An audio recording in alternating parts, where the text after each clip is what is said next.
Hello friends, welcome to my YouTube channel Nidhi class. तो आप सबका मेरा यूट्यूब चैनल निधि क्लास में स्वागत है। तो आज हम ज्योग्राफी का कराएंगे चैप्टर 9, जो कि हमारा लास्ट अब टेस्ट जो 15 मार्क्स का बचा है उसमें आएगा।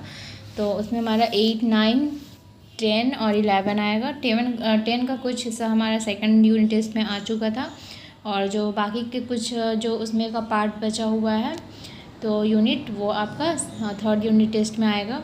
तो ज़्यादा डिफ़िकल्ट नहीं है, इजी है। तो मैं आज 9 कराऊंगी। 8 हमारा हो चुका है, 10 का भी 2 पार्ट हमारा हो चुका है। तो मैं पहले आज 9 करा लेती हूँ, फिर जो 10 है और 11 है मैं उसे कंप्लीट करा लूँगी। तो चलिए मैं बुक खोल लेती हूँ 9 चैप्टर।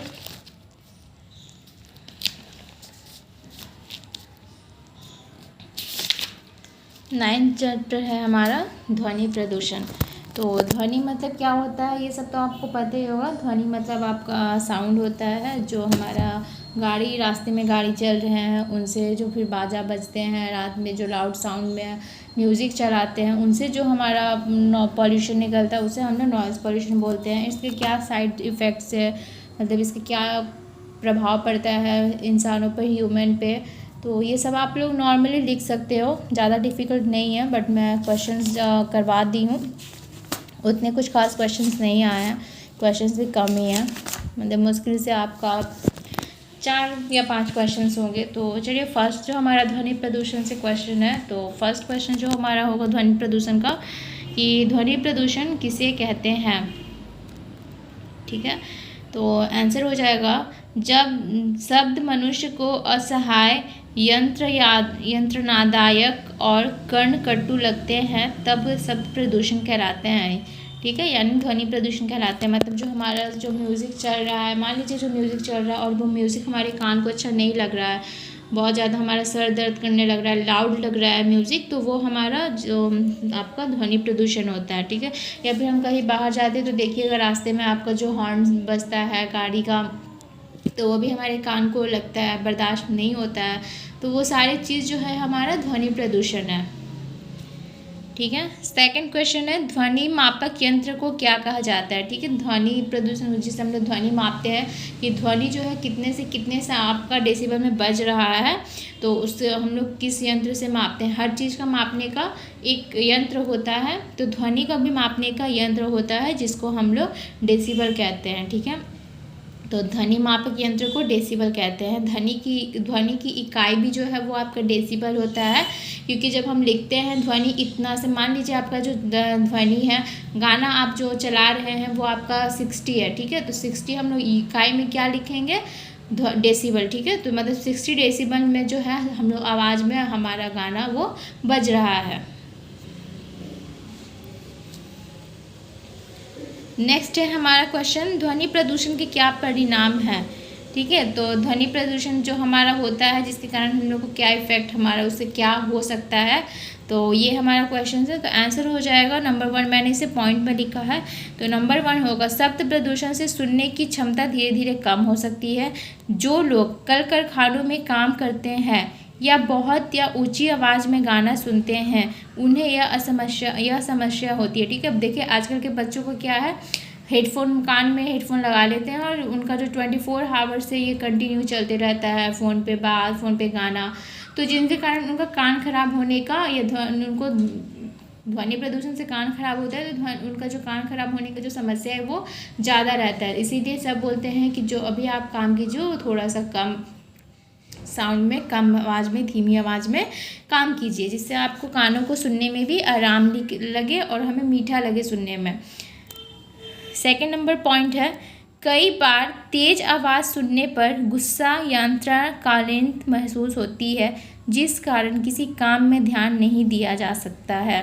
ठीक है, स्वाभाविक बात है कि अगर हमारे सामने कोई ज़ोर से हम अगर कुछ काम कर रहे हैं और वहाँ पे अगर आके कोई लाउड म्यूज़िक बजा रहा है, तो फिर हमें वहाँ पे काम करने में मन नहीं लगेगा, दिक्कत आएगा। हम लोगों को, किसी को भी दिक्कत आ सकती है, तो उससे हम लोग को भी दिक्कत आएगा, जिसके कारण ये ध्वनि प्रदूषण के कारण ही होता है। ठीक है, थर्ड नंबर पॉइंट है, उच्च रक्तचाप, अनिद्रा, हृदय पिंड रोग, आँख के रोग, गैस्ट्रिक, पाचनशील रोग जैसी समस्याएं भी हो सकती है। देखिए ध्वनि प्रदूषण से क्या क्या होता है, हाई ब्लड प्रेशर, नींद नहीं आना, ठीक है, हार्ट का प्रॉब्लम, ये सारे जो आँख आइज़ का प्रॉब्लम, गैस, हम लोग का डाइजेस्टिव सिस्टम, ये प्रॉब्लम, ये सारे जो प्रॉब्लम से हमारा ध्वनि प्रदूषण के कारण ही होता है। ठीक है, 4 नंबर क्वेश्चन है हमारे, 3 नंबर मैंने जो थर्ड का क्वेश्चन था परिणाम, उसका मैंने 3 पॉइंट ही लिखा है। ठीक है, ज़्यादा लिखने का ज़रूरत नहीं है, क्लास 6 के लिए 3 पॉइंट इनफ है, तो मैंने उतना ही लिखा है। नेक्स्ट है हमारा क्वेश्चन, ध्वनि प्रदूषण पर नियंत्रण कैसे किया जा सकता है। ठीक है, मतलब जो ध्वनि प्रदूषण है उसे रोका भी तो जा सकता है, हर चीज़ का एक सॉल्यूशन होता है, तो उसे हम लोग कैसे ठीक कर सकते हैं, यानी तो ये हमारा जो क्वेश्चन है कि ध्वनि प्रदूषण पर नियंत्रण कैसे किया जा सकता है। तो नंबर 1 होगा शब्दों के स्रोत और लोगों के बीच दूरी बढ़ाना होगा। ठीक है, जो हमारा मान लीजिए कि गाना आपका चल रहा है, ठीक है, और जो हम लोग ह्यूमन है, तो हम लोग वो थोड़ा सा डिस्टेंस में गाना बजाएं जिससे हमारे कानों को वो सुनने में धीमा लगे, तो हमारे कान के पास वो आवाज़ जोर से ना आए। स्कूल, अस्पताल और घर के चारों तरफ पेड़ लगाकर शब्द प्रदूषण कम किया जा सकता है। शब्द प्रदूषण को ध्वनि प्रदूषण भी बोला जाता है। ठीक है, तो अगर हम लोग इको ही रखेंगे सब चीज़ को तो हरा भरा, तो हमारा उससे भी थोड़ा सा फ़ायदा हो सकता है, तो इसीलिए पेड़ पौधे लगाने के लिए बोला गया है।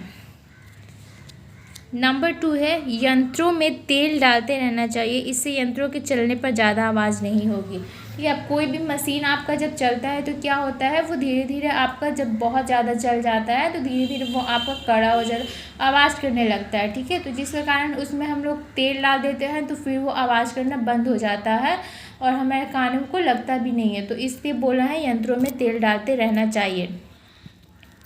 नेक्स्ट पॉइंट है बिना किसी कारण के हॉर्न बजाना, ऊंची आवाज़ में रेडियो या स्पीकर सुनना, टीवी चलना, या ये सब ध्वनि प्रदूषण को, शब्द प्रदूषण को बढ़ाते हैं, अतः इन्हें कम आवाज़ पर सुनना चाहिए। ये नॉर्मली सब बेसिक अपने घर में भी करते, टीवी बहुत कोई टीवी लाउड में सुनता है, बहुत कोई गाना भी लाउड में बजाते हैं, तो ये सब अपने हाथ में कि आप उसे थोड़ा कम में सुने, तो इससे आप लोगों को ही फ़ायदा है।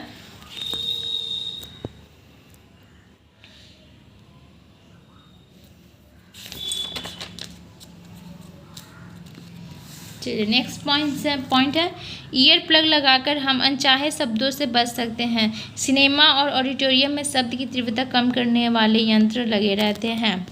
ठीक है, ईयर प्लग लगाकर मतलब जो हम लोग ईयर प्लग लगा देते हैं, आपको यहाँ पे मेंशन कर दिया है, बता दिया गया है कि जो सिनेमा हॉल रहता है, ऑडिटोरियम रहता है, वहाँ पे स्पीकर लगे रहता है, जिसके कारण वो आवाज़ है हमारा पूरा फैल जाता है और उसके कारण हमें कम सुनाई देता है, तो उससे हमें प्रॉब्लम नहीं होता है। तो ठीक है, तो ये ईयर प्लग लगाकर इसीलिए लगाने बोल रहा है। नेक्स्ट पॉइंट है शहर का नक्शा ऐसे तैयार करना चाहिए जिससे कल कारखानों मनुष्य के निवास स्थान से दूर रहे। अब कल कारखानों में क्या होता है, बहुत सारे मशीन चलते हैं, अलग अलग कारखाना होता है, तो उसमें अलग अलग प्रकार के मशीन भी होते हैं, तो जिसके कारण मशीनों से आवाज़ आती है। तो अगर आप घर के पास आपका कारखाना रह रहा है तो वो आवाज़ आपको बहुत ज़्यादा सुनाई देगा, इसलिए बोला जाता है कि आप कारखानों को दूर स्थित कीजिए ताकि मशीनों की आवाज़ हमारे कानों तक ना आए और हमें ध्वनि प्रदूषण से बच सकते हैं। ठीक है, तो ये चैप्टर हमारा जो 8 है आज कंप्लीट हो गया। एंड सॉरी चैप्टर 9 था, सॉरी मैंने 8 बोल दिया। तो ये चैप्टर 9 हमारा कंप्लीट हो चुका है, इसमें ज़्यादा क्वेश्चंस नहीं है, ये सब आपको याद करने में भी इजीली याद हो जाएंगे। एंड 10 का हम नेक्स्ट वीडियो में 10 कराएंगे, तो 10 का हमारा पार्ट 3 आएगा, क्योंकि पार्ट 2 तक हमारा हो चुका है, हमारे चैनल पे अपलोड है। तो आई होप आप सबको वीडियो अच्छी लगे। वीडियो अच्छी लगे तो वीडियो को लाइक कीजिएगा, शेयर कीजिएगा, जो हमारे चैनल पर नए हैं चैनल को सब्सक्राइब कीजिएगा। फिर मिलते हैं नेक्स्ट वीडियो में नेक्स्ट चैप्टर के साथ, तब तक के लिए keep watching, keep practising. Thank you, bye bye.